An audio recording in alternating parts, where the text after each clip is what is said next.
At 30, I discover my dad has a second family in the same city for 17 years. I found out because my half-brother looked me up on social media, not knowing I had no idea.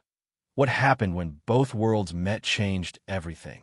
There are truths that do not come through the front door, that do not come from the person who should have told them to you, that arrive sideways, unexpectedly, through someone who assumes you already know what you are about to discover, and who with that innocent assumption opens a crack through which enters a light that reorganizes everything you thought you could see clearly. Mine arrived on a Tuesday in February through an Instagram follow request, an account I did not recognize, a name that meant nothing to me, and a profile photo that made me stop because the boy in the photo had a jaw and eyes I'd seen my whole life in the mirror. My name is Sophia. I am 31 years old. I'm a graphic designer. I live in the same city where I grew up, and until 11 months ago, I had what I considered a close relationship with my dad. Close in the real sense of the word. Not just the kind of relationship of physical presence where a father shows up at important events, but is not really there. But the kind of closeness where you call when something goes wrong, where there are long conversations about things that matter, where there's a shared history you feel you know, or thought you knew. My dad's name is Roberto. He is 58 years old. He is a civil engineer. He has a small construction company he founded 25 years ago that has grown steadily through the work he himself describes as his greatest pride. My parents divorced when I was 9 years old. The divorce was complicated but not devastating. They continued living in the same city. My dad was present. He had relationships after the divorce that I knew superficially, but none serious. None that stayed. None that was part of the life he shared with me. Or so I believed. The follow request arrived on a Tuesday. The account had few posts. Photos of a boy of about 16. Everyday life. Nothing extraordinary. But the face. That face. I accepted it without knowing why. Something in me made the decision before my brain finished processing what it was seeing. 10 minutes later, a direct message arrived. It said, "Hi. I know this is very weird. My name is Nicholas. I think we are half-siblings. My dad's name is Roberto." I sat looking at that message for a time I cannot measure. Not in a dramatic way. In the way you are paralyzed when something enters your reality that is too large for your brain to process at the normal speed at which it processes things. I responded with one thing. "How old are you?" He said, 16. "You?" I told him, 30. There was a pause. Then he said, "So you have known longer than I have." I told him no, that I had not known anything. Another longer pause. Then, "I'm sorry. I thought you knew." Nicholas was 16 years old and had grown up knowing his dad had another family. His mom, a woman named Carmen, had explained it to him gradually since he was small with the honesty of someone who has decided that secrets cost more than they protect. What Carmen had told Nicholas was that Roberto had an older daughter from a relationship before the divorce. That daughter was named Sophia. That Roberto kept the two families separate. Nicholas had grown up knowing I existed. I had grown up not knowing he existed. That asymmetry, when I processed it, was one of the hardest things about everything that followed. I asked Nicholas if we could talk on a video call. He said yes. That video call lasted 2 hours. Nicholas was a 16-year-old boy with my dad's jaw and my dad's eyes and a way of gesturing with his hands when he spoke that I recognized because it was exactly the way my dad gestured and that I had always assumed was such a specifically his trait that I had never imagined seeing it in another person. Seeing it in Nicholas was one of the strangest experiences of my life. He told me about his life, about his mom, about what it was like growing up knowing his dad had another family that did not know they existed. He told me he had always been curious about me, that he had searched for me on social media several times over the years, that this time he had decided to send a request because he was 16 and was running out of patience waiting for someone else to decide to do something. I asked him if his mom knew he had contacted me. He told me yes, that his mom had told him it was his decision and she supported him. I asked him what his relationship with my dad was like. There was a pause. He said my dad visited them on Thursdays, that it had been that way his whole life. Always Thursdays. Thursdays. My dad had always had Thursdays occupied with work meetings I had never questioned, because why would you question that? I hung up the video call and sat in silence for a long time. Not crying yet. Still in that state before crying, where the brain is processing at a speed that leaves no space for anything else. I thought about 30 years of history with my dad. I thought about the times he had talked to me about the loneliness of living alone after the divorce, about the conversations where I had felt I truly knew him, about the moments where I had believed we were close in a way that goes beyond biological obligation. And I thought about Nicholas, about a 16-year-old boy who had grown up knowing he had an older sister who did not know he existed, about Carmen, who had spent 17 years being the other family, about all the pieces of a parallel life my dad had built with such precision that there had never been a visible enough crack, until Nicholas had decided it was enough waiting. I called my dad the following day. Not that night. I took the whole night to process enough to have the conversation the way I wanted to have it, with clarity, without collapse, with the questions I needed to ask him organized the way I needed to ask them. When I called, I told him I needed to see him that day. He asked if I was okay. I told him that depended on the conversation we were going to have. There was a pause. He told me he was coming to my apartment. He arrived 40 minutes later. When I opened the door and saw him in the doorway, I had a strange moment.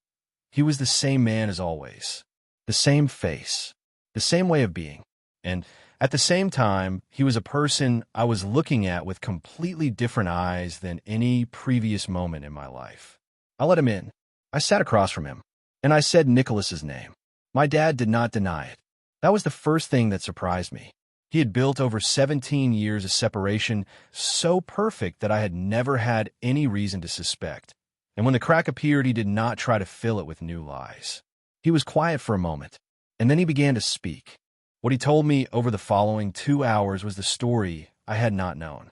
After the divorce from my mom, he had met Carmen. At first, according to him, it had been something he had not planned to become serious. But it had become serious. And when Carmen became pregnant with Nicholas, Roberto had made a decision that at the time, as he described it, had seemed like the only possible one, to keep the two lives separate. He did not want to lose either of the two worlds. I asked him why he had never told me. He told me that at first he had waited for the right moment, that afterward the right moment never came because every year that passed made the conversation more difficult, that he had lived with the fear that if he told me, he would lose me, that fear had been stronger than his capacity to do the right thing. I asked him if he thought what he had done was right. He said no, that he knew it was not, that he had always known. I asked him how he had been able to sit across from me for 30 years, talk about honesty and values and the things that matter in life while maintaining this. He had no answer for that, and his silence was the most honest answer he could have given me. I told him I needed time, that I could not tell him in that moment what was going to happen with our relationship because I did not know, that the only thing I knew with certainty was that I was not going to act as if this conversation had not happened. He left. What followed in the weeks afterward was one of the most complex processes I have gone through. I called my mom. That conversation was different from the one I had had with my dad because my mom, when I told her, had a reaction I did not expect. It was not surprise. It was something closer to the relief of someone who has spent a long time carrying knowledge of something they did not know how or whether to tell you. My mom knew, not from the beginning. She had found out approximately 8 years ago for a reason I am not going to go into detail about, because it is her story and she told me in confidence. She had made the decision not to tell me because she did not know if it was her truth to tell and because she did not want to be the one to put that weight on me. 8 years carrying that hurt me in a different way, not with anger toward her, with the sadness of understanding that one person's lies can create burdens for completely innocent people who did not choose to carry them. I went back to talking to Nicholas several times in the weeks that followed. It was strange and completely natural at the same time, talking to someone who shares your blood and your face and your father's way of gesturing with his hands, and who is at the same time a complete stranger who grew up in a story parallel to yours. Nicholas had no anger toward me. He made that clear from the first video call. I was not part of the problem for him. I was part of a situation neither of us had chosen. That was important. I would not have been able to relate to him if I had also needed to carry his resentment on top of everything else. We talked about our lives, about small things and big things. Something was building that still has no exact name, but that is real. A relationship between two people who share an origin and who are deciding what to do with that without anyone having told them how to do it, because there is no manual for this. With my dad, the process was the longest and the hardest. I did not cut him off. I considered cutting him off. There were weeks when the anger was large enough to make that option feel not just valid, but necessary. But in the end, what I decided was something different. I decided I wanted an honest relationship with him or no relationship at all. And that required conversations we had not had before and that were now unavoidable.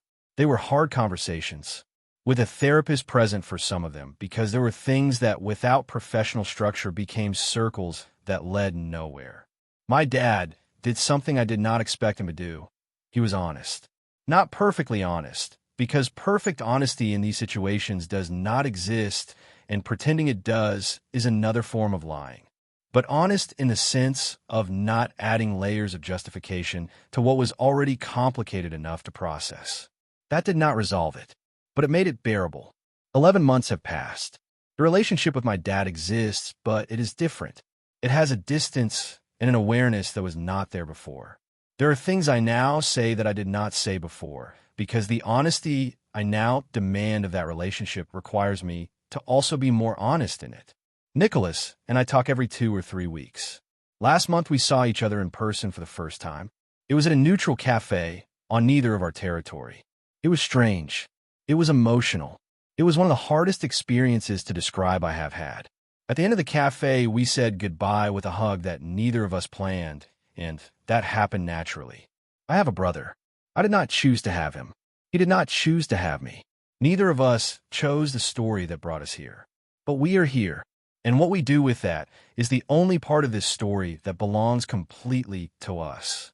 What I want you to take from this story is not the anger that is the most obvious emotional response to what I have just told. The anger is valid. I felt it, and I continue feeling it in different proportions depending on the day. What I want you to take is something more useful. Secret families are not only a betrayal of the spouse.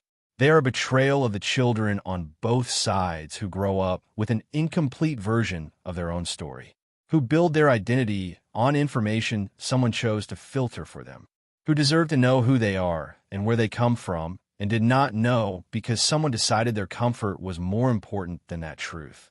Nicholas deserved to grow up without the asymmetry of knowing he had a sister who did not know he existed. I deserved not to have to discover at 30 that my story had an entire piece I did not know, that has no retroactive repair, but it can have honesty going forward. And that, imperfect as it is what I am building. If this story touched you somewhere, comment. Would you have looked for your half-sibling, or would you have preferred not to know? Like if you believe children deserve to know their complete story. Subscribe for more real stories. Share with someone who is processing a difficult family revelation. Reflection to take with you. Family secrets do not protect children. They leave them growing up with incomplete versions of themselves.